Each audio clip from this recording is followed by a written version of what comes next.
quelque chose se passe à Morila.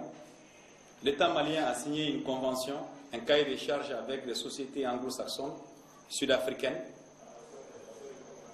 et françaises, parce qu'on s'est rendu compte qu'il y a une société française là-bas, la Somadex, qui est en cause aujourd'hui. Mais avec des actionnaires maliens de haut niveau qui ont géré ce pays et qui continuent à gérer ce pays. Il y a des ministres des mines maliens qui ont des sociétés minières quand même, qui doivent détenir de leur héritage. Les sociétés minières qui travaillent en Guinée, Conakry, mais en réalité qui sont aussi en République du Mali.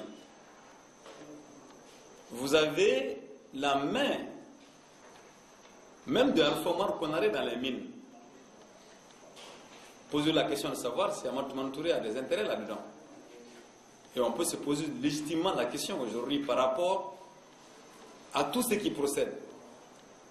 Vous avez dit que vous allez travailler pendant 11 ans, 14 ans, vous allez nous faire 120 tonnes. Comment vous allez sortir 86 tonnes en 2 ans et demi, 90 tonnes en 3 ans pratiquement? Comment vous allez le faire?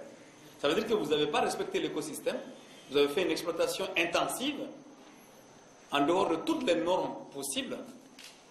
Vous avez mis les hommes à un travail intensif et inhumain. Vous avez violé votre cahier de charges. Vous avez violé votre cahier de charges. Tout ça, c'est des choses qui sont passibles de condamnation ou au moins d'assignation devant le tribunal d'un État responsable vis-à-vis de la multinationale, parce qu'elle n'est pas venue pour faire de la philanthropie. C'est du commerce. Le cahier de texte a été fait pour ça. Vous avez dit que vous allez exploiter la mine pendant 14 ans. On vous a fait un travail pour ça. Vous ne pouvez pas faire ça en 10 ans. Si vous faites en 3 ans, si vous faites cela en 3 ou 5 ans, vous devez payer. Alors, si les autorités ne sont pas capables de dire ça, alors que c'est très très clair, on se pose la question de savoir, bien qu'elle ait une bien qu'elle c'est clair quoi. C'est très clair.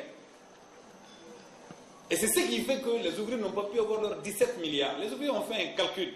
Ils sont devant le tribunal à Sikasso, le tribunal du travail, qui a fait l'inspection du travail, qui a fait un calcul qui a dit qu'ils doivent 17 milliards.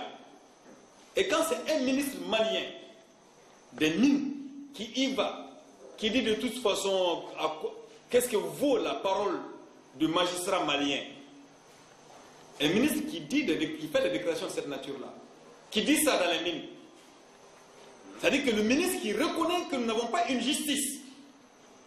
Quand on sait que ce ministre appartient à une famille de miniers, on peut comprendre qu'il y ait une entente entre les multinationales et nos autorités pour liquider les ouvriers et mettre notre mine aux enchères. Allez-y poser la question à Soumaïla Sissi, qui était du domaine. Et c'est pour toutes ces raisons que nous vous demandons, nous vous demandons parce que c'est notre avenir, c'est votre avenir, c'est l'avenir de nous tous. On est tous dans une pauvreté inexpliquée et inexplicable, inacceptable. C'est ça le problème de fond. Salaire insuffisant, pas d'emploi, pas de couverture sociale, pas de couverture sanitaire, rien. Ça ne peut pas s'expliquer que ce crime continue, parce que cette exploitation minière est un crime. ATT, le faux président du Mali. Karim Guindo, Adama Traoré, Bindeka.